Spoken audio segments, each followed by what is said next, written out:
വിചാരിക്കുന്നു. ഓക്കെ, അപ്പൊ എല്ലാവർക്കും കാണാമെന്ന് വിചാരിക്കുന്നു, കേൾക്കാമെന്ന് വിചാരിക്കുന്നു.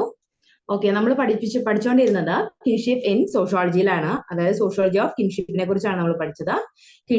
കിൻഷിപ്പ് എന്ന് പറഞ്ഞാൽ നമുക്കറിയാം ബന്ധുത്വത്തെ കുറിച്ചാണ്. അപ്പോൾ നമ്മൾ പറഞ്ഞു നിർത്തിയത് ബേസിക് കോൺസെപ്റ്റ്സിനെ കുറിച്ചാണ്, കിൻഷിപ്പിന്റെ ബേസിക് കോൺസെപ്റ്റ്സിനെ കുറിച്ച്. അപ്പൊ നമ്മൾ പറഞ്ഞത് ഫാമിലിനെ കുറിച്ചാണ്. ഫാമിലി ടൈപ്സ്, വിവിധതരം ടൈപ്സ് ഉണ്ടെന്ന് പറഞ്ഞു. ഏതൊക്കെയാണ്? ഒന്ന് ജോയിന്റ് ഫാമിലി ആണ്, ഒന്ന് ന്യൂക്ലിയർ ഫാമിലി ആണ്. അപ്പൊ ജോയിന്റ് ഫാമിലിയുടെ പ്രത്യേകതകളെ കുറിച്ച് പറഞ്ഞു, അതുപോലെ തന്നെ ന്യൂക്ലിയർ ഫാമിലിയുടെ പ്രത്യേകതകളെ കുറിച്ച് പറഞ്ഞു. അതുപോലെ തന്നെ അതിന്റെ ഫംഗ്ഷൻസ് ഏതൊക്കെയാണെന്ന് നമ്മൾ പറഞ്ഞു നിർത്തിയിരുന്നു.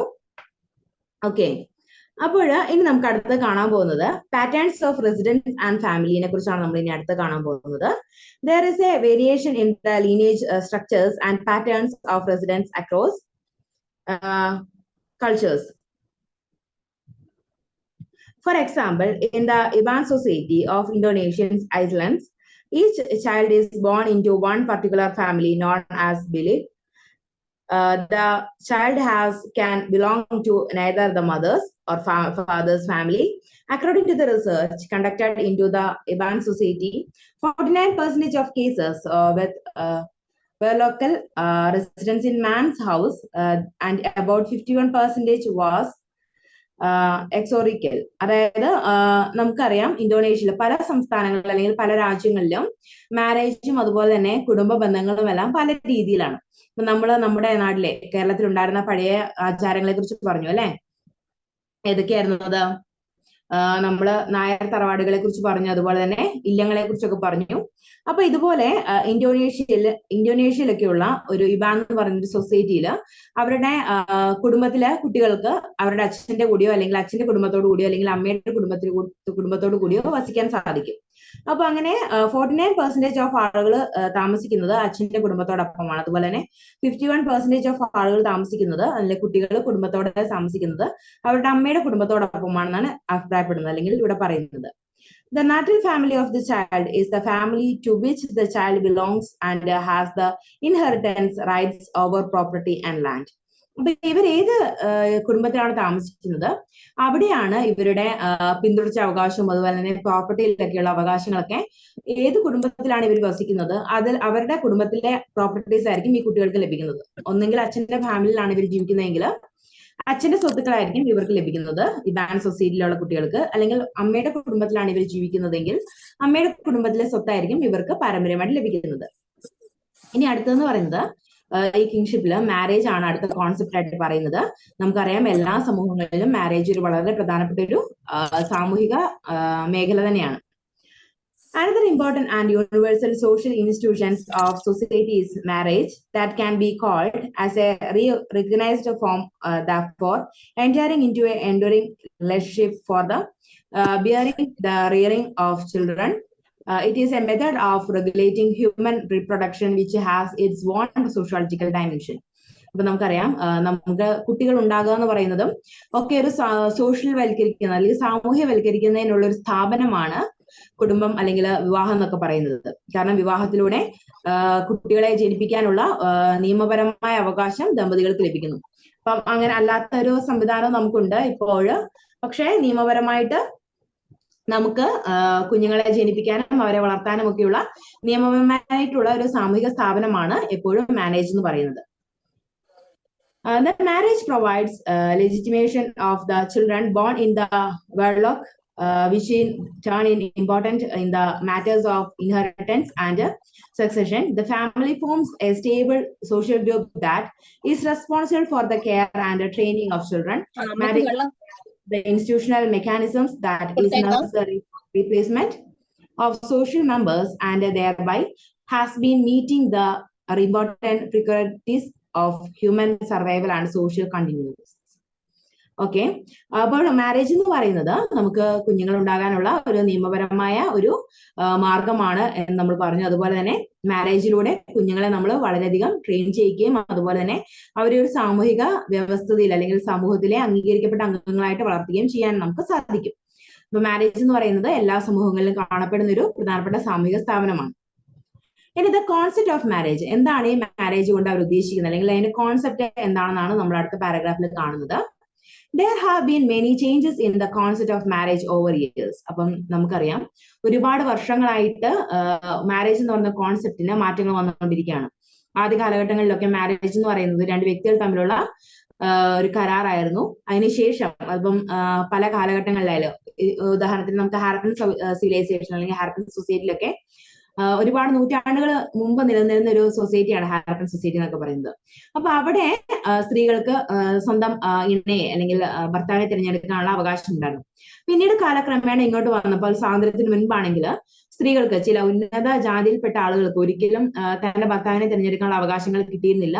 അത് കാരണവന്മാരായിട്ട് അവർക്ക് നിശ്ചയിച്ചിരിക്കുന്ന പങ്കാളിയാണ് അവർ സ്വീകരിച്ചിരുന്നത്. അവർക്ക് അതിനെതിരെ അഭിപ്രായം പറയാനായിട്ട് അവകാശമില്ലായിരുന്നു. പക്ഷെ താഴ്ന്ന ജാതിയിലുള്ള ആളുകൾക്ക് അവരുടെ ഇണയെ തിരഞ്ഞെടുക്കാനുള്ള ഒരു സ്വാതന്ത്ര്യം ആ കാലഘട്ടത്തിൽ നിന്നിരുന്നു. അതിനുശേഷം ഈ കാലഘട്ടത്തിൽ നമ്മുടെ കാലഘട്ടത്തിൽ വന്നു കഴിഞ്ഞപ്പോൾ നമുക്ക് സ്ത്രീകൾക്ക് ഒരു മിക്സഡ് ആയിട്ടുള്ളതാണ്. സ്ത്രീകൾക്ക് അവരുടെ ഇണയെ തിരഞ്ഞെടുക്കാനുള്ള കൂടുതൽ സ്വാതന്ത്ര്യം നമ്മൾ നൽകുന്നുണ്ട്. ചിലയിടങ്ങളിലൊക്കെ അത് ആ ഒരു അവകാശം നിഷേധിക്കപ്പെടുന്നുമുണ്ട്.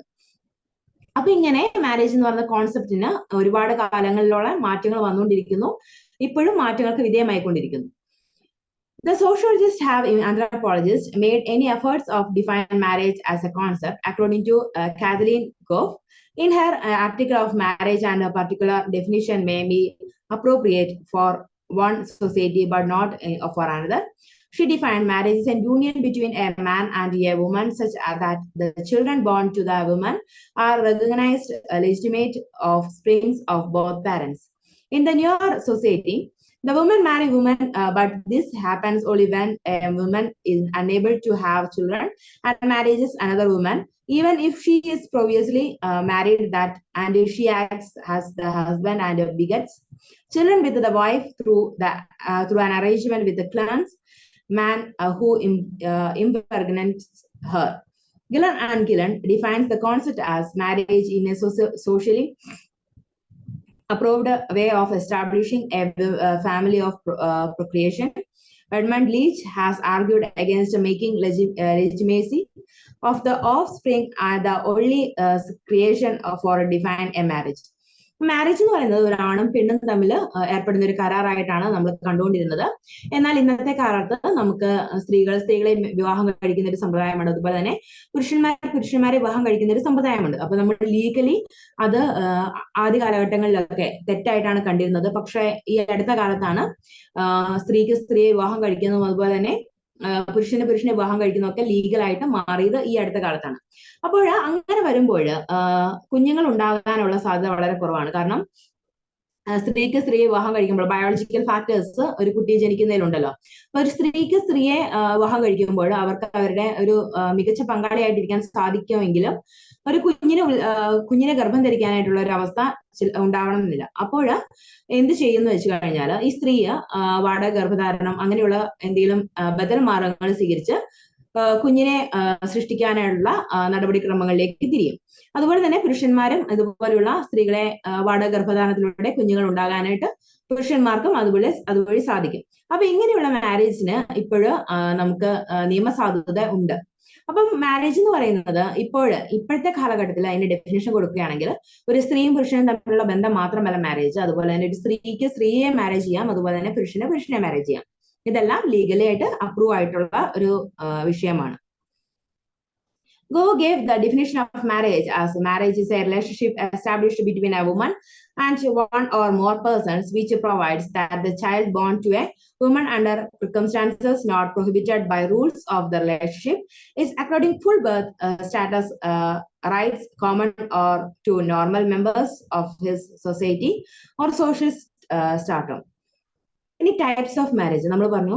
ഫാമിലീസിന് ഒരുപാട് വ്യത്യസ്തപരമായ ടൈപ്സ് ഉണ്ട്. അതുപോലെ തന്നെ മാരേജിനും ഒരുപാട് ടൈപ്പ് മാരേജുകളുണ്ട്. അപ്പൊ അതിൽ പ്രധാനപ്പെട്ട മാരേജസ് ആണ് മോണോഗമി എന്ന് പറയുന്നത്. അതുപോലെ തന്നെ ഇതിന് ഓരോ പ്രത്യേകതകളുണ്ട്. ഓരോ ടൈപ്പ് മാരേജിനും ഓരോ പ്രത്യേകതകളുണ്ട്.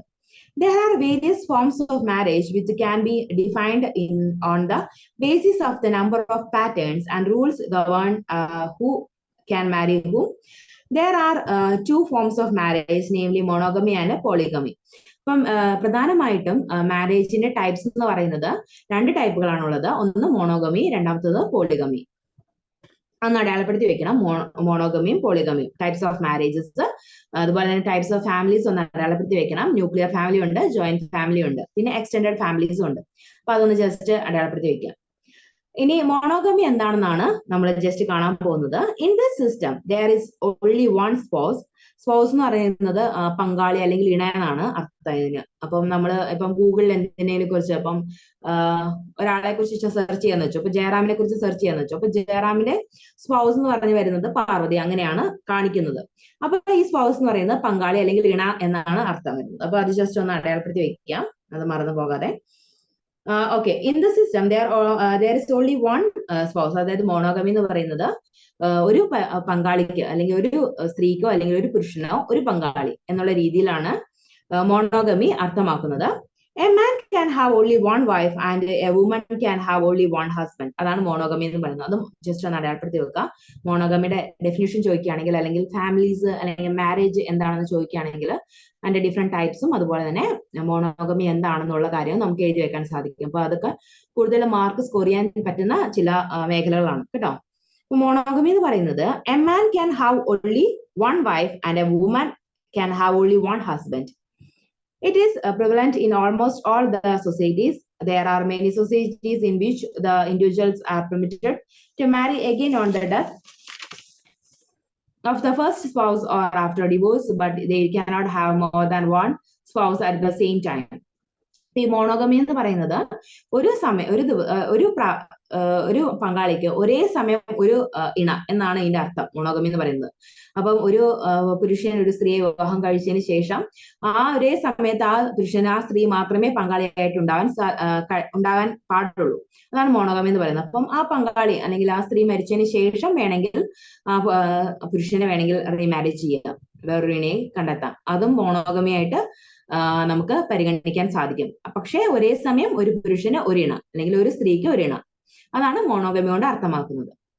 This type of monogamous marriages is called as serial monogamy. Another form is the straight monogamy, in which remarriage is not allowed, which has followed by most of the upper caste Hindu females prior to the enactment of Widow Remarriage Act of 1856, as until when widows were not allowed to marry again.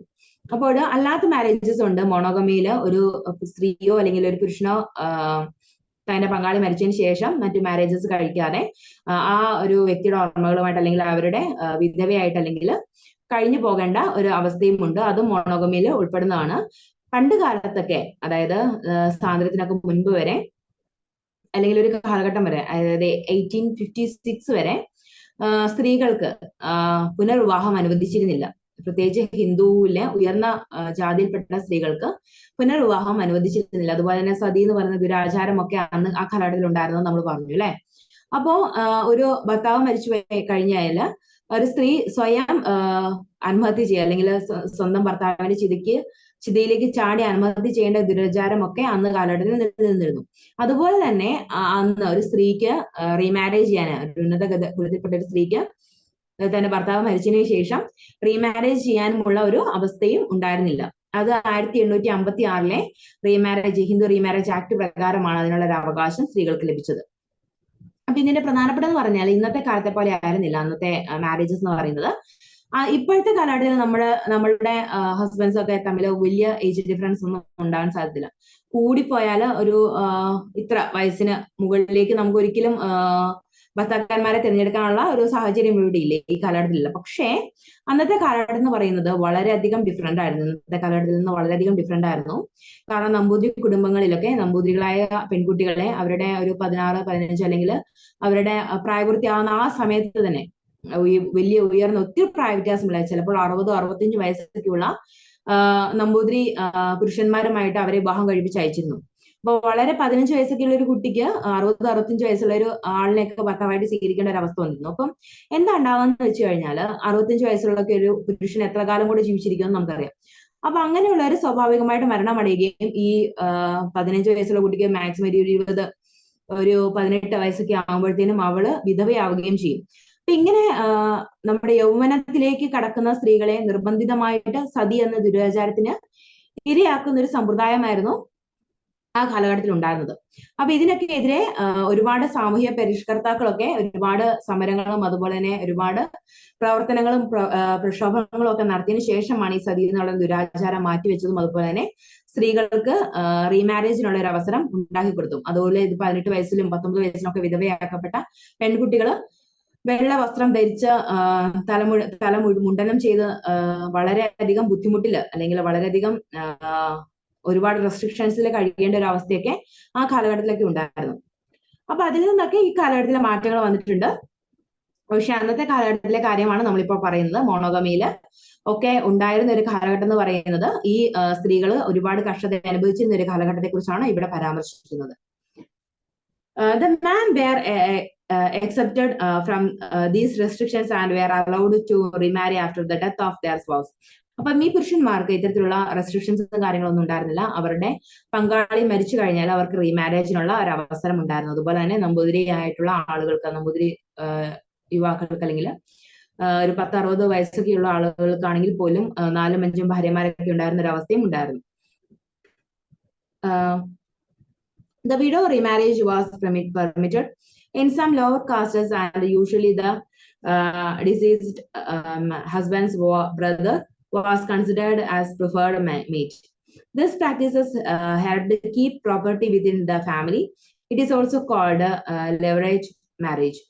Leverage marriage എന്ന് പറയുന്ന ഒരു കോൺസെപ്റ്റും അന്ന് കാലഘട്ടത്തിൽ ഉണ്ടായിരുന്നു. കാരണം ഒരു സ്ത്രീക്ക് lower കാസ്റ്റിലൊക്കെ അല്ലെങ്കിൽ താഴ്ന്ന ജാതിയിലൊക്കെ പെട്ട ആളുകൾ, സ്ത്രീകൾക്ക് റീമാരേജ് അവര് അപ്രൂവ് ചെയ്തിരുന്നു അല്ലെങ്കിൽ അവരെ അംഗീകരിച്ചിരുന്നു. പക്ഷെ അതില് ഇപ്പൊ ഹസ്ബൻഡ് മരിച്ചു കഴിഞ്ഞാൽ ഹസ്ബൻഡിന്റെ സഹോദരനെ വിവാഹം കഴിക്കുന്ന ഒരു സമ്പ്രദായമായിരുന്നു ആ കാലഘട്ടത്തിൽ ഉണ്ടായിരുന്നത്. അപ്പം ഒരു ഭാര്യ ഭർത്താവ് മരിച്ചതിന് ശേഷം ഭർത്താവിന്റെ അനിയനോ അല്ലെങ്കിൽ സഹോദരങ്ങളുമായിട്ട് വിവാഹ ബന്ധത്തിൽ ഏർപ്പെടുകയും അങ്ങനെ സഹോദരന്റെ മക്കളെ ആ കുടുംബത്തിൽ തന്നെ വളർത്താനുള്ള ഒരു സാഹചര്യം ഉണ്ടാക്കിയെടുക്കുകയും ചെയ്തിരുന്നു. ഇങ്ങനെയുള്ള ഒരു മാരേജസ് ആണ് ലെവറേജ് മാരേജ് എന്ന് അറിയപ്പെടുന്നത്. ഓക്കെ, ഇനി പോളിഗമി എന്ന് പറയുന്നത് ഒന്നിൽ കൂടുതൽ ഒരേ സമയം ഒന്നിൽ കൂടുതൽ ഇണയെ കൊണ്ടു നടക്കാൻ കഴിയുന്ന ഒരു സമ്പ്രദായമാണ് പോളിഗമി എന്ന് പറയുന്നത്. അത് ഒന്നെങ്കിൽ ബഹുഭാരിത്വമാകാം അല്ലെങ്കിൽ ബഹുഭർത്തൃത്വമാകാം. The marriage to more than one mate at one time is polygamy and takes the form of either polygyny or polyandry. While the monogamy form of marriage is allowed in all societies, however, the polygamy in the form of polygyny is the preferred form in several societies. There are some preferential rules for the choice of wives, husbands, which are followed in some polygamous societies. In some societies, males marry the wives' sisters, which is called as the sororal polygyny. The fraternal polyandry is the most common form of marriage, where the husbands of the women are brothers. ഇപ്പൊ polygamy എന്ന് പറയുന്നത് നമുക്കറിയാം ബഹുഭാരിത്വം അല്ലെങ്കിൽ ബഹുഭർത്തൃത്വമാണ്. പോളിജിനി എന്ന് പറയുന്നത് one husband with 2 or more wives, അതായത് ഒരു ഹസ്ബൻഡിന് ഒന്നിൽ കൂടുതൽ ഭാര്യമാരുള്ളതിന്റെ അവസ്ഥയാണ് പോളിജിനി എന്ന് പറയുന്നത്. പോളിയാൻഡ്രി എന്ന് പറയുന്ന ഒരു സ്ത്രീക്ക് ഒന്നിലധികം ഭർത്താക്കന്മാരുള്ള അവസ്ഥയാണ് പോളിയാൻഡ്രി എന്ന് പറയുന്നത്. അതും ജസ്റ്റ് ഒന്ന് അടയാളപ്പെടുത്തി വെക്കുക. ചിലപ്പോഴൊക്കെ വൺ വേർഡ് ആയിട്ടൊക്കെ ചോദിക്കാൻ സാധ്യതയുണ്ട്. അതുപോലെ തന്നെ മാരേജ് എന്ന് പറയുമ്പോൾ നമുക്ക് ഇതൊക്കെ എഴുതി വെക്കാൻ സാധിക്കും. പോളിഗമിയും പോളിയാൻഡ്രിയും അതുപോലെ തന്നെ മോണോഗമിയും ഒക്കെ നമുക്ക് വിശദമായിട്ട് എഴുതി വെക്കാൻ സാധിക്കും. ഓക്കെ, അപ്പം ഇതിന് ഈ ബഹുഭാരതം അല്ലെങ്കിൽ ബഹുഭർത്തൃത്വത്തിനൊക്കെ മറ്റൊരു ഉദാഹരണം എന്ന് പറയുന്നത് ഒരു സ്ത്രീക്ക് ഒരു കുടുംബത്തിന്റെ സഹോദരന്മാരെ വിവാഹം കഴിക്കാൻ സാധിക്കുമായിരുന്നു. അങ്ങനെ ഒരു ബഹുഭർത്തൃത്വം ആ കാലഘട്ടത്തിൽ നിലനിന്നിരുന്നു. അതുപോലെ തന്നെ ഒരു പുരുഷന് സഹോദരിമാരെ തന്റെ ഭാര്യമാരായിട്ട് സ്വീകരിക്കാൻ സാധിക്കുമായിരുന്നു. അതും ബഹുഭാരിത്വം എന്ന പേരിൽ അറിയപ്പെടുന്നു. അങ്ങനെയുള്ള ഒരു സമ്പ്രദായം ഉണ്ടായിരുന്നു. ഇത് സ്വത്തുക്കളൊക്കെ അന്യാധീനപ്പെട്ടു പോകാതിരിക്കാനും വിഭജിച്ച് പോകാതിരിക്കാനും ഒക്കെയുള്ള ഒരു തന്ത്രമായിട്ടാണ് കണക്കാക്കപ്പെട്ടിരുന്നത് അന്നത്തെ കാലത്ത്. ഇനി മാരേജ് അമംഗ് നായേഴ്സ്. അപ്പൊ നായർ തറവാടുകളിലെ മാരേജ് സിസ്റ്റത്തെ കുറിച്ച് നമ്മൾ നേരത്തെ ഒന്ന് പരാമർശിച്ചിരുന്നു. അപ്പൊ അതിന്റെ തുടർച്ചയായിട്ടാണ് നമ്മളിവിടെ കാണാൻ പോകുന്നത്. അതുപോലെ തന്നെ നായർ തറവാടുകളിലെ മാരേജിന് കുറച്ച് പ്രത്യേകതകൾ ഉണ്ടായിരുന്നു. അവിടെ സ്ത്രീകള് സ്വന്തം കുടുംബത്തിൽ അല്ലെങ്കിൽ സ്വന്തം നായർ കുടുംബത്തിലുള്ള ആളുകളുമായിട്ട് വിവാഹബന്ധത്തിൽ ഏർപ്പെട്ടിരുന്നില്ല. അവരെ നമ്പൂതിരിമാരുമായിട്ടും അല്ലെങ്കിൽ ഉയർന്ന ജാതിയിലുള്ള ആളുകളുമായിട്ട് സംബന്ധത്തിലാണ് ഏർപ്പെട്ടിരുന്നത്. അങ്ങനെ വരുന്ന ഉണ്ടാകുന്ന കുട്ടികളുടെ അവകാശം മുഴുവൻ അവരുടെ സഹോദരനായിരുന്നു അല്ലെങ്കിൽ അമ്മാവനായിരുന്നു.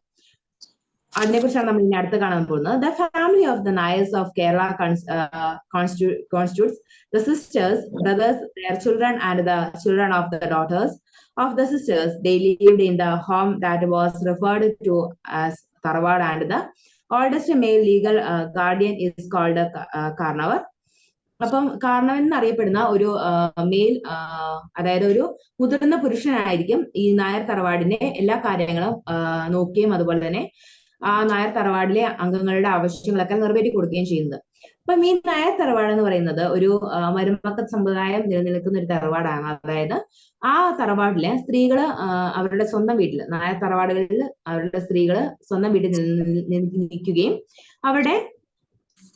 അവരുടെ സഹോദരനാണ് അവരുടെ കാര്യങ്ങളും അതുപോലെ തന്നെ അവരുടെ കുട്ടികളുടെ കാര്യങ്ങളും ഒക്കെ നോക്കിക്കൊണ്ടിരുന്നത്. അപ്പൊ നമ്മുടെ ചെറിയ ക്ലാസ്സുകളിലൊക്കെ നായർ തറവാടുകളിലെ സംബന്ധവും അതുപോലെ തന്നെ അവരുടെ മാരേജ് സിസ്റ്റത്തെ കുറിച്ചൊക്കെ നമ്മൾ പഠിച്ചിട്ടുണ്ടാവും. They lived in the home that was referred to the Tarawad, and the oldest male legal guardian is called Karavan.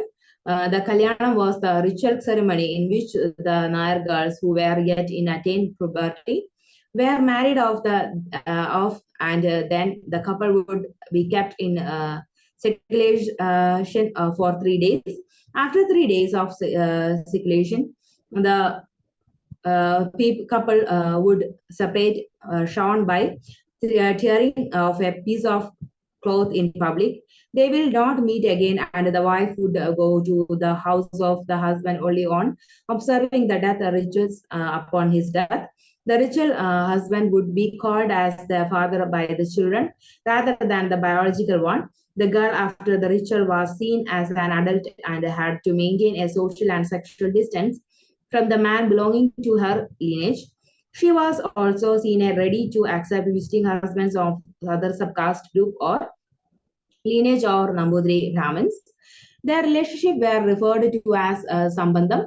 The girl was not allowed to have a relationship with a Nair belonging to her lineage or a lower subcaste or with the man of lower caste, and the ritual husband would not be meeting his ritual wife unless he too become a visiting husband. After the pregnancy of the woman, one or more men would claim paternity and would give clothes and vegetables to the midwife. In case no one takes the claim of the child, it was assumed that it was a result of a union with a man of lower caste or different religion. The woman in such cases would be ostracized or sometimes was killed. There was no social, economic, or legal duties towards the child. If the man claims the paternity, and it was the matrilineal kin group which bore all responsibilities of the child. അപ്പൊ മാതൃരേഖയിലുള്ള ഒരു കുടുംബമാണ് നായർ തറവാടുകളിലുള്ളതെന്ന് നമ്മൾ പറഞ്ഞു. അവിടെ മരുമക്ക സമ്പ്രദായമാണ് നിലനിന്നത്. സ്ത്രീകൾ നായർ തറവാടുകളിൽ തന്നെയാണ് വിവാഹശേഷം നിലനിന്നിരുന്നത്. അപ്പൊ അവരുടെ വിവാഹം എന്ന് പറയുന്നത് അവരുടെ സമൂഹത്തിൽപ്പെട്ട അല്ലെങ്കിൽ അവരുടെ നായർ സമുദായത്തിൽപ്പെട്ട ഒരു ആളെ വിവാഹം കഴിക്കുകയും അത് പ്രായപൂർത്തിയാകുന്നതിന് മുൻപ് തന്നെ ആയിരിക്കും ചിലപ്പോൾ സംഭവിക്കുക. അവർ 3 ദിവസം ഒരു എല്ലാവരിൽ നിന്ന് അകന്ന് കഴിയുകയും അതിനുശേഷം 3 ദിവസത്തിന് ശേഷം ഒരു തുണി വലിച്ചു കീറിയിട്ട് അവരുടെ ബന്ധം അവിടെ അവസാനിപ്പിക്കുകയും അല്ലെങ്കിൽ അവര് ഹസ്ബൻഡ് അവരുടെ വീട്ടിലേക്ക് പോവുകയും ചെയ്യും. പിന്നീട് ഈ ഹസ്ബൻഡും വൈഫും തമ്മിൽ യാതൊരു ബന്ധവും ഉണ്ടായിരിക്കില്ല. അവരുടെ മാരേജിന് ശേഷം അവർ പിന്നെ കാണുന്നത് അവരുടെ ഹസ്ബൻഡിന്റെ ഡെത്തിന് ശേഷമായിരിക്കും, അതല്ലെങ്കിൽ മരണശേഷം മരണകർമ്മങ്ങൾ പങ്കെടുക്കാനായിരിക്കും ആ വൈഫ്, അതായത് നായർ സ്ത്രീകൾ അവരുടെ ഹസ്ബൻഡിന്റെ വീട്ടിലേക്ക് പോവുക. അപ്പൊ അതിനുശേഷം ഒരു പ്രായപൂർത്തിയായി ആകുന്ന സമയത്ത് ഇവർക്ക്, അതായത് നായർ തറവാടിലെ സ്ത്രീകൾക്ക് സംബന്ധം ചെയ്യാനായിട്ടുള്ള ഒരു അവകാശം ഉണ്ടായിരുന്നു. അതായത് ഉയർന്ന ജാതിയിൽപ്പെട്ട ആളുകളുമായിട്ട് അല്ലെങ്കിൽ നമ്പൂതിരികളുമായിട്ട് അവർക്ക് സംബന്ധം നിലനിർത്താൻ സാധിക്കുമായിരുന്നു. അപ്പൊ ഈ സംബന്ധം വഴി ജനിക്കുന്ന കുട്ടികളെ അവരുടെ അമ്മാവന്മാരാണ് നോക്കിയിരുന്നത്. അതായത് ഈ സ്ത്രീകളുടെ സഹോദരൻ അല്ലെങ്കിൽ മൂത്ത സഹോദരനാണ് ഈ കുട്ടികളുടെ ചുമതലകളെല്ലാം നിർവഹിച്ചുകൊണ്ടിരുന്നത്. അപ്പോൾ അവർക്ക്, അതായത് ഈ പിതാക്കന്മാർക്ക്, അതായത് നമ്പൂതിരികൾക്ക് സംബന്ധം പുലർത്തുന്ന സ്ത്രീകളുമായിട്ട് മറ്റൊരു യാതൊരുവിധ ബന്ധവും ഉണ്ടായിരിക്കില്ല. അതുപോലെ തന്നെ അവർക്ക് ജനിക്കുന്ന കുട്ടികളുമായിട്ട് അവർക്ക് യാതൊരുവിധ ബന്ധവും ഉണ്ടായിരിക്കുന്നില്ല. അപ്പോൾ നമ്മുടെ സമൂഹത്തിലൊക്കെ എങ്ങനെയാണ്, നമ്മുടെയൊക്കെ അച്ഛന്റെ സ്വത്ത് നമുക്ക് ലഭിക്കും, അതുപോലെയുള്ള ഒരു സമ്പ്രദായമാണ് ഇവിടെ ഉള്ളത്. അതുപോലെ തന്നെ ഒരു കുട്ടിയുടെ പൂർണ്ണ ഉത്തരവാദിത്തം ഒരു നിയമാനുസൃതമായ ഒരു മാരേജിൽ ഒരു അച്ഛന് ഒരുപാട് അവകാശങ്ങളുണ്ട് ഒരു കുട്ടിയുടെ മേല്, തങ്ങളുടെ കുട്ടിയുടെ മേല്. അപ്പോൾ ഇങ്ങനെയുള്ള അവകാശങ്ങളൊന്നും നായർ തറവാടുകളിലെ കുട്ടികൾക്ക് ഉണ്ടായിരുന്നില്ല. അതുപോലെ തന്നെ അച്ഛൻ ആരാണെന്നുള്ള ഒരു കൺഫ്യൂഷൻസും കാര്യങ്ങളും ഒക്കെ ആ കാലഘട്ടത്തിൽ ആ കുട്ടികൾക്ക് ഉണ്ടായിരുന്നതാണ്. കാരണം ഒന്നിൽ കൂടുതൽ ആളുകൾ നായർ തറവാടുകളിലെ സ്ത്രീകൾക്ക് ജനിക്കുന്ന കുട്ടികളുടെ മേൽ അവകാശവാദം ഉന്നയിക്കുകയും അവർക്ക് ഒരുപാട് സമ്മാനങ്ങളും അതുപോലെ ഗർഭിണിയായതിനു ശേഷം സമ്മാനങ്ങളും അതുപോലെ തന്നെ സാരിയും അങ്ങനെയുള്ള കാര്യങ്ങളൊക്കെ കൊടുത്തിരുന്നു. അതേസമയം സ്ത്രീകളുടെ ഗർഭിണിയായതിനു ശേഷം ആരും അവകാശവാദം ഉന്നയിക്കുന്നില്ലെങ്കിൽ, ഇപ്പം തങ്ങളുടെ മകളാണ് ജനിക്കാൻ പോകുന്നത് അല്ലെങ്കിൽ കുഞ്ഞാണ് ആ സ്ത്രീ ഗർഭം ധരിച്ചിരിക്കുന്നതെന്ന് യാതൊരാളും അവകാശപ്പെടുന്നില്ലെങ്കിൽ ആ സ്ത്രീ മറ്റൊരു പുരുഷനിൽ നിന്ന് അല്ലെങ്കിൽ താഴ്ന്ന ജാതിയിൽപ്പെട്ട ഒരു ആളുമായിട്ടാണ് ബന്ധം പുലർത്തിയാണ് ഗർഭം ധരിച്ചതെന്നുള്ള ഒരു ധാരണ ഉണ്ടാവുകയും ആ സ്ത്രീകള് അങ്ങനെയുള്ള മിഥ്യാധാരണ മൂലം പല സ്ത്രീകളും കൊല്ലപ്പെടുകയും അതുപോലെ തന്നെ അപകീർത്തികൾ ഉണ്ടാകാനായിട്ടും ഒക്കെയുള്ള ഒരു സാധ്യതയും അന്ന് നിലനിന്നു. അപ്പൊ അത്രയും ക്രൂരത ആ കാലഘട്ടത്തെ നായർ തറവാടുകളിലെ സ്ത്രീകൾ അനുഭവിച്ചിരുന്നു.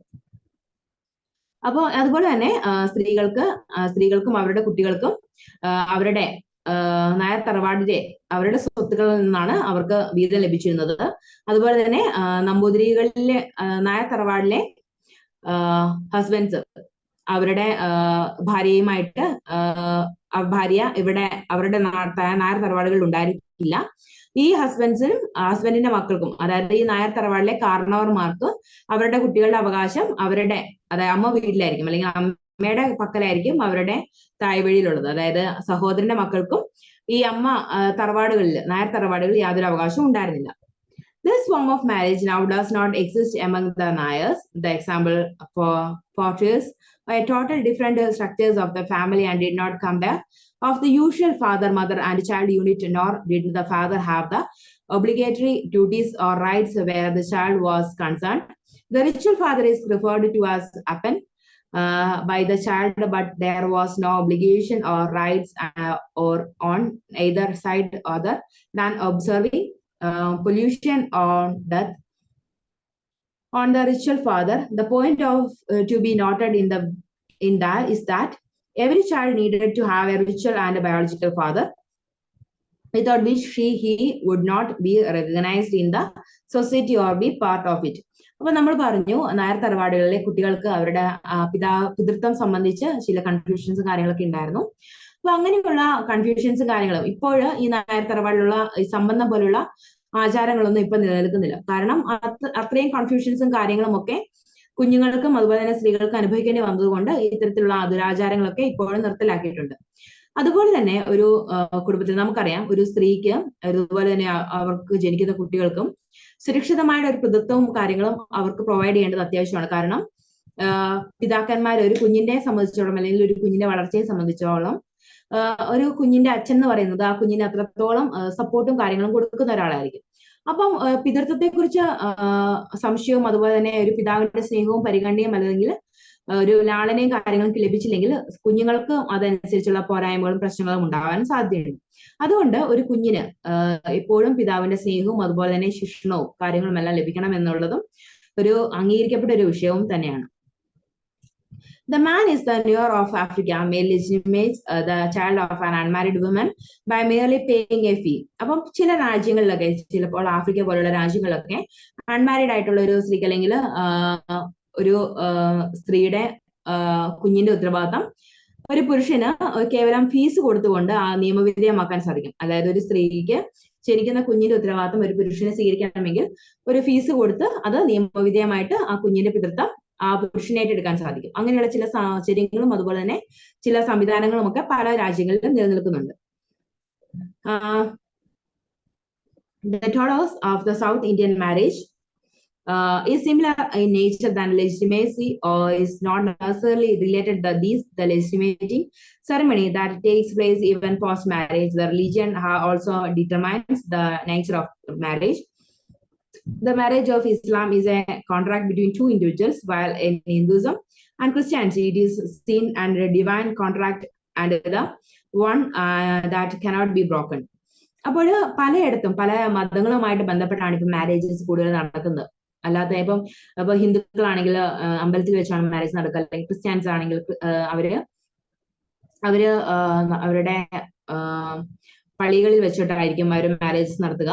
പക്ഷെ ഇസ്ലാമില് അവരുടെ മാരേജ് എന്ന് പറയുന്നത് രണ്ട് വ്യക്തികൾ തമ്മിലുള്ള ഒരു കോൺട്രാക്ട് അല്ലെങ്കിൽ അവരുടെ തമ്മിലുള്ള കരാറായിട്ടാണ് വിവാഹത്തെ കാണുന്നത് ഇസ്ലാമില്. പക്ഷേ ക്രിസ്ത്യനിലും ഹിന്ദുസിലും അവരുടെ ആരാധനാലയങ്ങളിൽ വെച്ച് വിവാഹം നടത്തുന്നത് അത് ദൈവികമായിട്ടുള്ള ഒരു കരാറായിട്ടാണ് അവരത് കണക്കാക്കുന്നത്. അപ്പം ഭൂമിയിലുള്ള മറ്റാർക്കും വേർപ്പെടുത്താൻ കഴിയാത്ത ഒരു ദിവ്യമായ ഒരു കരാറായിട്ടാണ്, ദൈവം ഇടപെട്ട് യോജിപ്പിച്ച ഒരു കരാറായിട്ടാണ് വിവാഹത്തെ ഹിന്ദുസും ക്രിസ്ത്യാനിസും കരുതുന്നത്.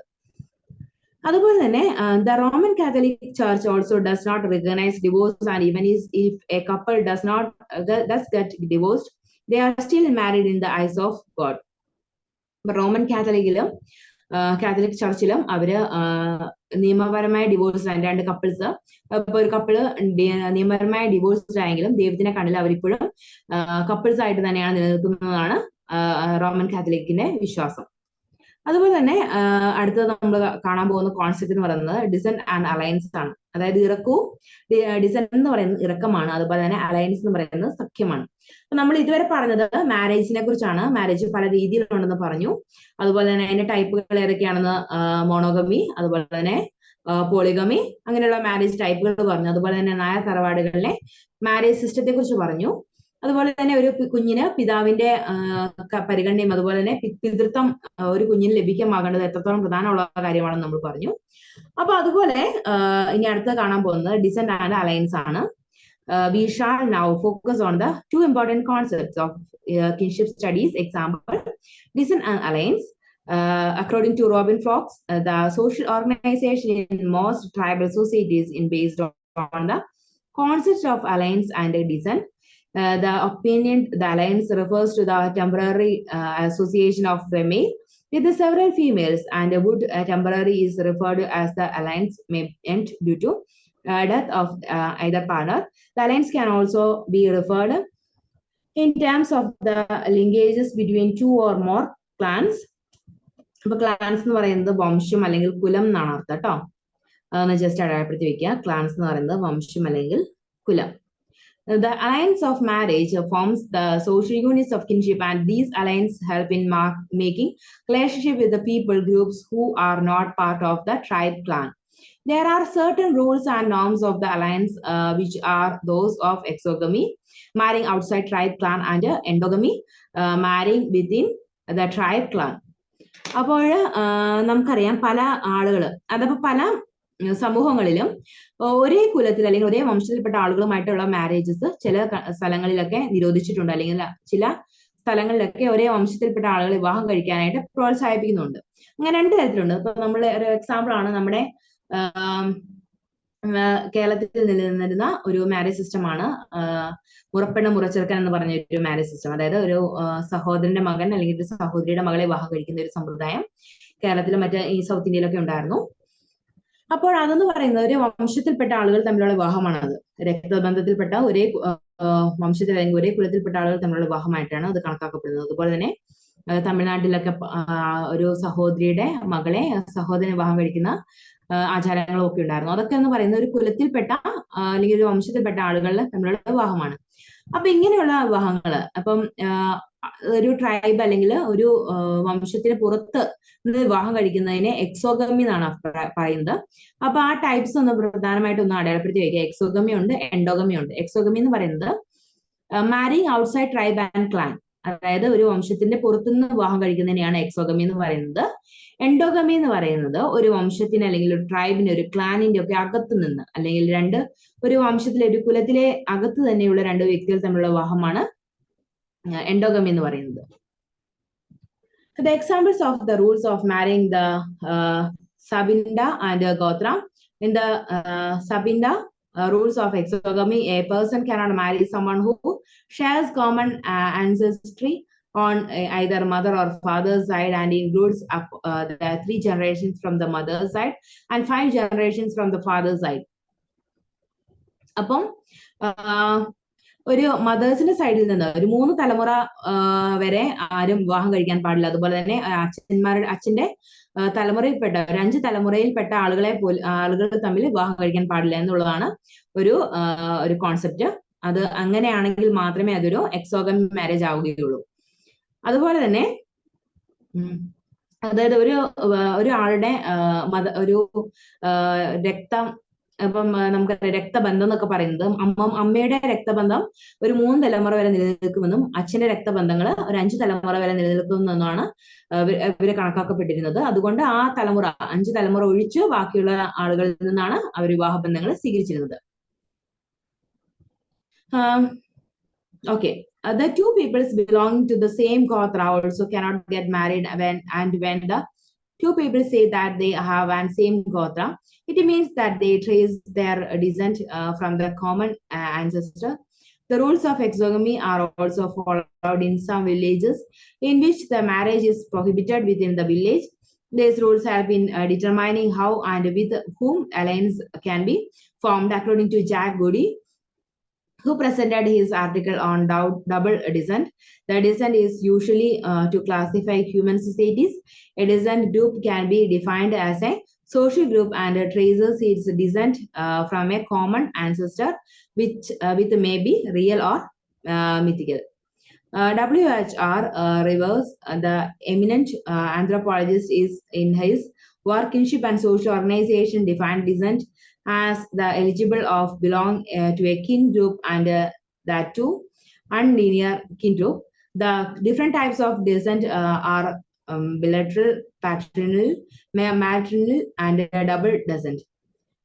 അപ്പൊ മാട്രിലിനിയൽ എന്ന് പറയുന്നത് ഡെസെന്റ് എന്ന് പറയുന്നത് മാതൃരേഖ ഇറക്കമാണ്, അല്ലെങ്കിൽ അമ്മയുടെ തായ്വഴി എന്ന് പറയാം. അങ്ങനെയാണ് അത് അറിയപ്പെടുന്നത്. മലയാളത്തിൽ മാതൃരേഖ തായ്വഴി എന്ന് പറയാം, അല്ലെങ്കിൽ അമ്മയുടെ കുടുംബത്തിന്റെ അല്ലെങ്കിൽ അമ്മയുടെ താഴേക്കുള്ള വംശാവലി, അതാണ് അതിന്റെ മാട്രിലീനിയൽ ഡിസെന്റ് എന്ന് നമുക്ക് മലയാളത്തിൽ നിർവചിക്കാൻ കഴിയുക. The matrilineal descent is a descent in which the group traces its ancestry from the female line. അപ്പൊ ഫീമെയിൽ ലൈനിൽ അപ്പൊ മാതൃരേഖ എന്ന് പറയും. അപ്പൊ ഫീമെയിൽ ലൈനിലുള്ള ബന്ധുക്കളുടെ ഒരു ഇതിനെയാണ് മാട്രിലീനിയൽ ഡെസെന്റ് എന്ന് പറയുന്നത്. അതുപോലെ തന്നെ പാട്രിലീനിയൽ ഡെസെന്റ് ഉണ്ട്. When the ancestry is traced through the male line, it is known as patrilineal descent. ഇനി യൂണിലിനിയർ ഡിസെന്റ് എന്ന് പറയുന്ന ഒരു ഭാഗം കൂടി ഉണ്ട്. Unilinear descent groups are either patrilineal or matrilineal. As the extension of this concept, it is that patrilocal and matrilocal. The patrilocal form is when the newly married couple moves on to stay within the house of the husband along with his family, but if the couple moves into stay with the wife's relatives and family, then it is said to be a matrilocal society. It is not necessarily, and inheritance is a matrilineal society will always be through the woman. Cognatic എന്ന് പറയുന്നത് it refers to the relationship between a person and linear ancestors through the male or female lineage line. And nectic എന്ന് പറയുന്നത് it refers in an idea in which the descendant is born of an unbroken line of man. Non-agnetic എന്ന് പറയുന്നത് it refers to a descendants born through at least one female link. In a dual double descent ഉണ്ട്. When a person is a member of both the patrilineal and matrilineal group, it is referred to as dual or double descent. The diagrams below illustrate the different types of descent groups. ഒരു patrilineal ഡെസെന്റിനെ കുറിച്ചുള്ള ഒരു diagram ഇവിടെ തന്നിട്ടുണ്ട്. അപ്പൊ നമുക്കറിയാം മാതൃരേഖയിൽ ഒരു 3 തലമുറ വരെ ഉള്ള ആളുകൾ വിവാഹം കഴിക്കാൻ പാടില്ല. അതുപോലെ തന്നെ അച്ഛന്റെ പാട്രിലീനിയൽ ലൈനിലാണെങ്കിൽ അല്ലെങ്കിൽ പാട്രിലീനിയൽ ഡിസെന്റിലാണെങ്കിൽ ഒരു 5 തലമുറ വരെയുള്ള ആളുകൾ തമ്മിൽ വിവാഹം കഴിക്കാൻ പാടില്ല. അപ്പൊ അതാണ് രക്തബന്ധം നിലനിൽക്കുന്ന വഴി എന്ന് പറയുന്നത്. അപ്പൊ 5 തലമുറയ്ക്ക് ശേഷം വിവാഹം അനുവദനീയമാണ്. അതുപോലെ തന്നെ മാതൃരേഖയിലാണെങ്കിൽ ഒരു 3 തലമുറ കഴിഞ്ഞതിന് ശേഷം അവിടെ അവര് തമ്മിലുള്ള വിവാഹം അനുവദനീയമാണ്.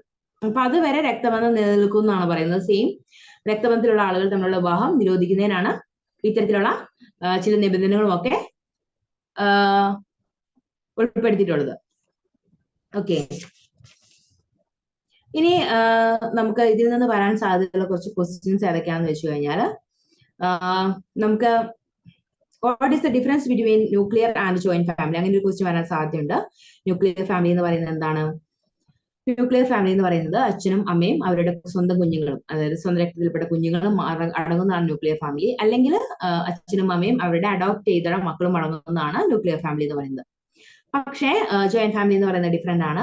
ജോയിന്റ് ഫാമിലി എന്ന് പറയുന്നത് ഇപ്പൊ ഗ്രാൻഡ് പാരന്റ്സ് ഉണ്ടാവും, അതുപോലെ തന്നെ പാരന്റ്സും അവരുടെ കുട്ടികളും, അതുപോലെ തന്നെ പാരന്റ്സിന്റെ സഹോദരങ്ങളും അവരുടെ ഭാര്യമാരോ അല്ലെങ്കിൽ അവരുടെ ഭർത്താക്കന്മാരോ അവരുടെ കുട്ടികളോ ഒക്കെ അടങ്ങുന്നതാണ് ജോയിന്റ് ഫാമിലി എന്ന് പറയുന്നത്.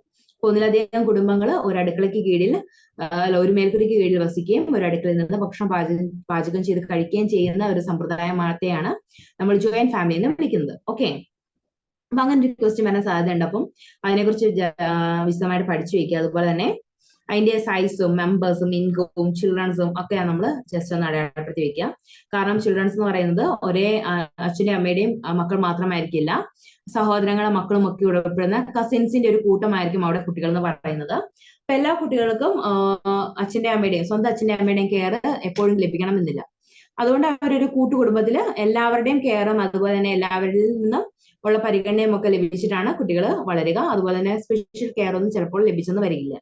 അതുപോലെ തന്നെ ഇൻകം എന്ന് പറയുന്നതും പുരുഷന്മാര് വീടിന് പുറത്ത് പോയി പണം സമ്പാദിക്കുക, അതുപോലെ തന്നെ സ്ത്രീകള് കുട്ടികളുടെ കാര്യവും കുടുംബത്തിലെ കാര്യങ്ങളൊക്കെ നോക്കുന്ന ഒരു സമ്പ്രദായമാണ് ജോയിന്റ് ഫാമിലിയിൽ കൂടുതൽ നിലനിന്നിരുന്നത്. ഇനി നമുക്ക് നെക്സ്റ്റ് ഒരു ക്വസ്റ്റ്യൻ വരാൻ സാധ്യതയുള്ളത് what are the main functions of the family, അങ്ങനെ ഒരു ക്വസ്റ്റ്യൻ വരാൻ സാധ്യതയുണ്ട്. അപ്പം ഫാമിലിയുടെ പ്രധാനപ്പെട്ട ഫങ്ഷൻസ് ഏതൊക്കെയാണ്?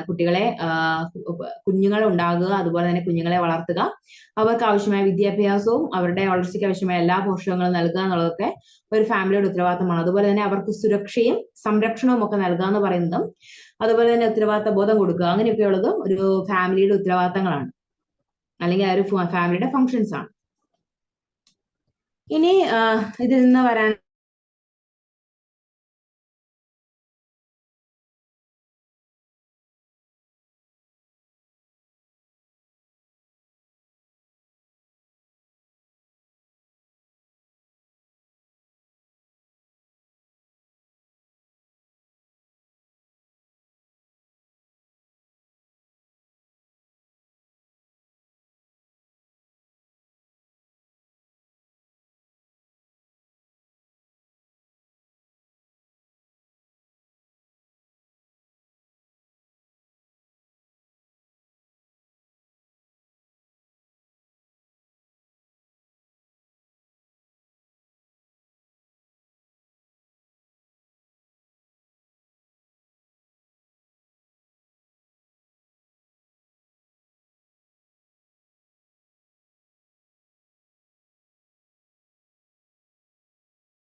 ഓക്കെ, സോറി കേട്ടോ, ഇടയ്ക്ക് നെറ്റ് കട്ടാവുന്നുണ്ട്, ചെറിയ മഴയുടെ ഒക്കെ പ്രശ്നങ്ങൾ കാരണമായിരിക്കും.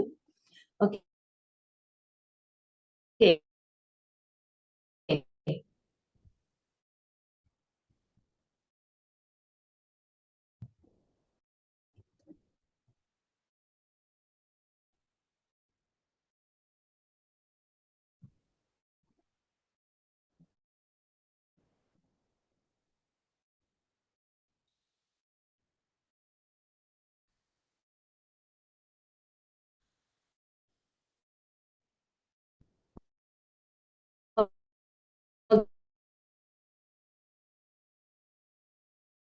അപ്പൊ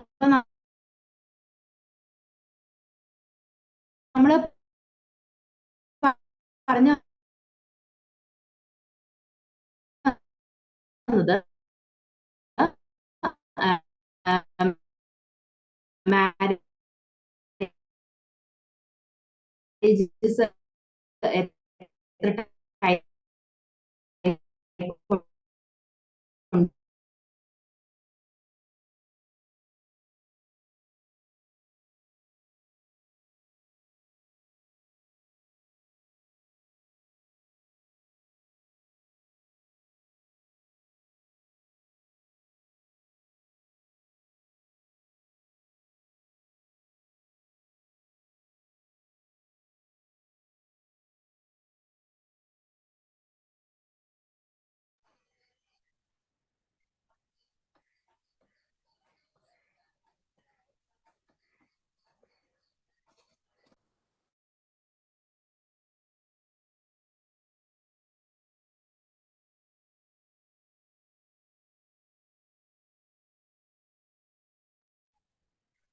മിസ് പോയതാണോ?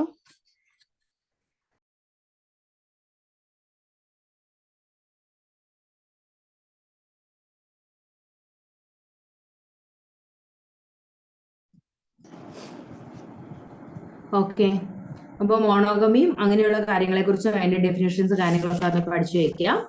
നമ്മൾ നെക്സ്റ്റ് കാണാൻ പോകുന്നത് ഡിസെന്റ് അപ്രോച്ചിനെ കുറിച്ചാണ്. അപ്പൊ ഡിസെന്റ് എന്ന് പറയുന്നത് നമ്മൾ പറഞ്ഞു ഇറക്കം എന്നാണ് അർത്ഥം.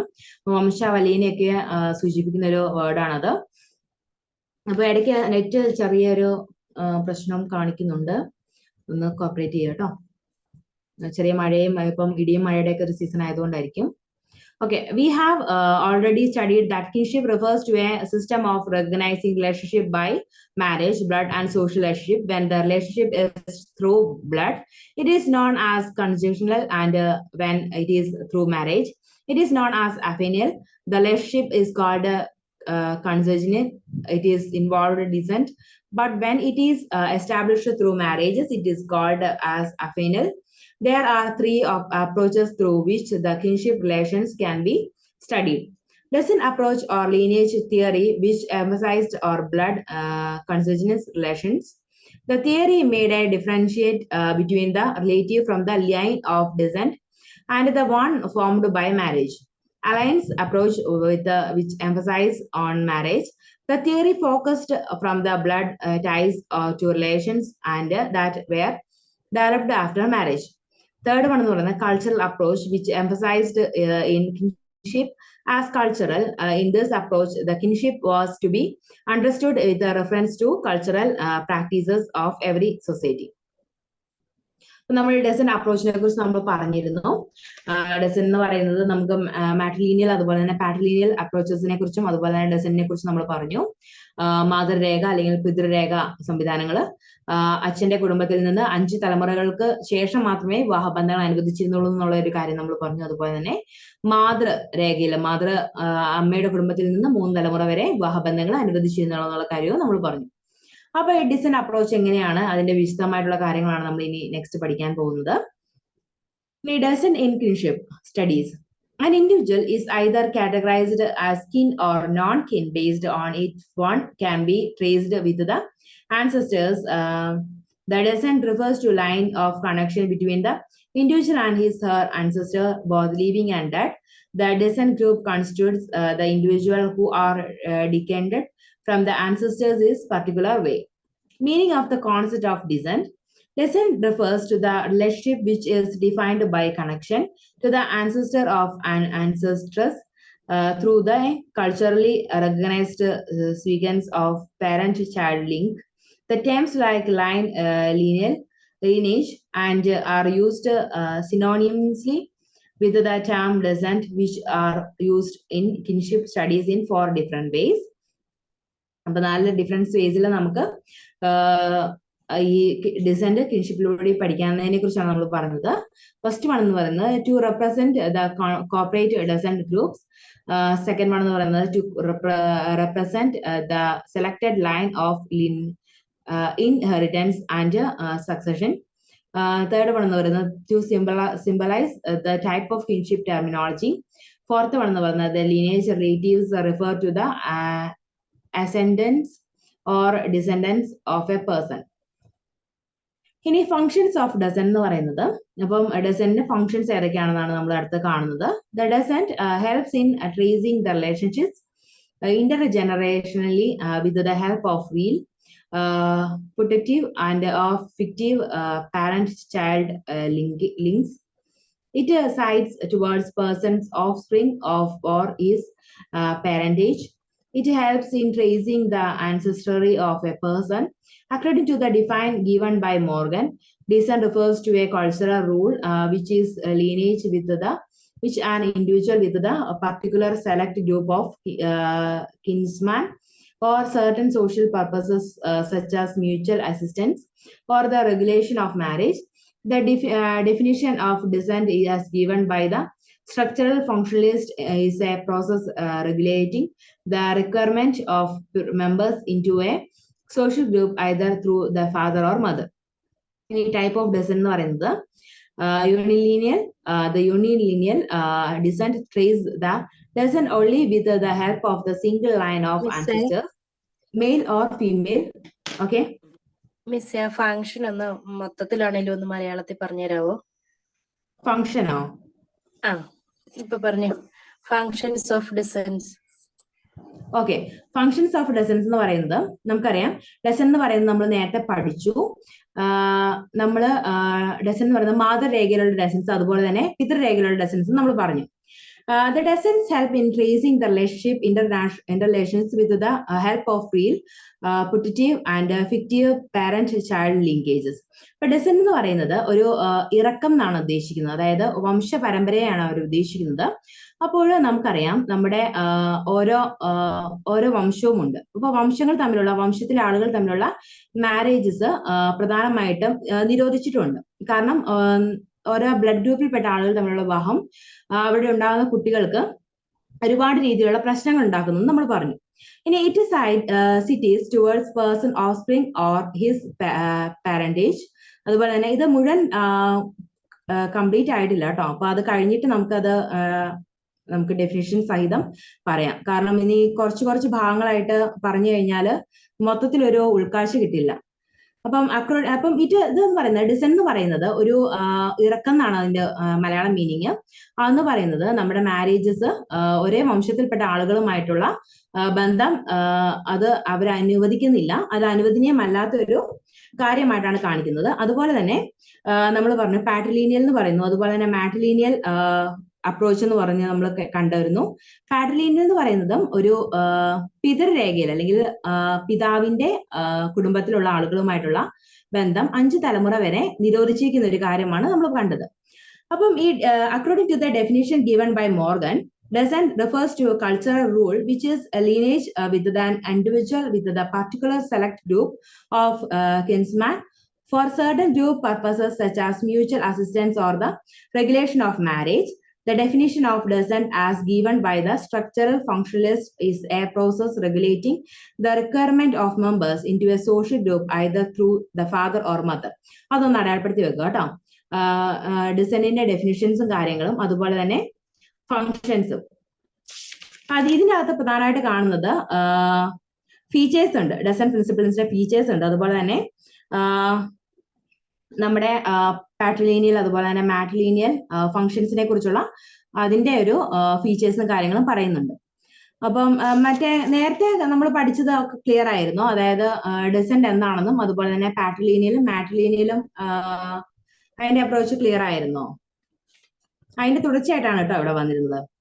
അപ്പൊ ഇതിനകത്ത് നിന്ന് വരാൻ സാധ്യതയുള്ള കുറച്ച് കാര്യം എന്ന് പറയുന്നത് ഡിസെന്റ് എന്താണെന്നുള്ളൊരു ചോദ്യം ഇതിനകത്ത് നിന്ന് വരാൻ സാധ്യതയുണ്ട്.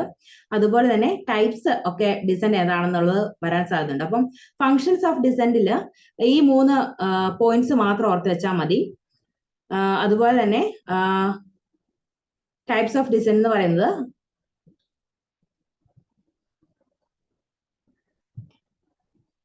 okay, the unlinear descent traces the descent only with the help of a single line of ancestors, male or female. The males and females are the members of the unlinear family, but descent links are only recognized through relatives or of one gender. There are 2 basic forms of unilineal descent. The patrilineal എന്ന് പറയുന്നത് which are traced through the male line. Patrilineal descent അച്ഛന്റെ കുടുംബത്തിലുള്ള ആളുകൾ അല്ലെങ്കിൽ വംശ താഴ്വര അല്ലെങ്കിൽ അതിന്റെ വംശത്തിൽപ്പെട്ട ആളുകളെയാണ് പാട്രിലീനിയൽ കൊണ്ട് ഉദ്ദേശിക്കുന്നത്. അച്ഛന്റെ കുടുംബത്തിലുള്ള തായ്വഴി എന്ന് പറയില്ലേ, തായ്വഴിയിൽ. ഇപ്പം അച്ഛന്റെ തായ്വഴിയിലുള്ള ആളുകളാണ്, അമ്മയുടെ തായ്വഴിയിലുള്ള ആളുകളാണെന്ന് നമ്മൾ പറഞ്ഞിട്ടുണ്ട്. അപ്പൊ പാട്രിലീനിയൽ എന്ന് പറയുന്നത് അച്ഛന്റെ തായ്വഴിയിലുള്ള കുടുംബാംഗങ്ങളെയാണ് നമ്മൾ ഉദ്ദേശിക്കുന്നത്. മാട്രിലീനിയൽ എന്ന് പറയുന്നത് അമ്മയുടെ തായ്വഴിയിലുള്ള കുടുംബാംഗങ്ങളെയാണ് നമ്മൾ ഉദ്ദേശിക്കുന്നത്. യൂണിലീനിയൽ എന്ന് പറയുന്നത് അച്ഛന്റെയും അമ്മയുടെയും തായ്വഴിയിലുള്ള ആളുകളെയാണ് നമ്മൾ ഉദ്ദേശിക്കുന്നത്. ഇനി ഡബിൾ ഡിസെന്റ് എന്ന് പറയുന്നത് it is type of descent both the patrilineal and matrilineal group exist with the attendant rights and obligations but it's allots of a different set of expectations of each. It types of descent it followed by the Yoko of Africa. Cognatic എന്ന് പറയുന്നത് this descent is also called as pattern of lineal descent system and it is descent a child is recognized as a descendant equal of both the father and the mother. Ambilineal എന്ന് പറയുന്നത് in this type of descent, the patrilineal and matrilineal principles both work at the social level, but the level of the individual various rules of choices defined a person as belong to either and mother or the father's group. The main emphasis is on the first type of descent group, and the unilineal descent has been described by anthropologists and exogenous groups. ഇനി related terms എന്ന് പറയുന്നത് ക്ലാനും അതുപോലെ ലീനേജും ഒക്കെയാണ് ഇതിൻ്റെ related ടേംസിൽ ഉൾപ്പെടുന്നത്. നമുക്ക് ഇതിന്റെ descent അപ്രോച്ചിനെ കുറിച്ച് നമുക്ക് വിശദമായിട്ട് അടുത്ത ക്ലാസ്സിൽ കാണാം. അതുപോലെ തന്നെ ഫങ്ഷൻസ് ഓഫ് ഡിസെന്റ് എന്ന് പറയുന്നതും അടുത്ത ക്ലാസ്സിൽ നമുക്ക് നന്നായിട്ട് വിശദമായിട്ട് പറഞ്ഞുതരാം കേട്ടോ. Okay, thank you. Okay, thank you miss. Okay, thank you miss.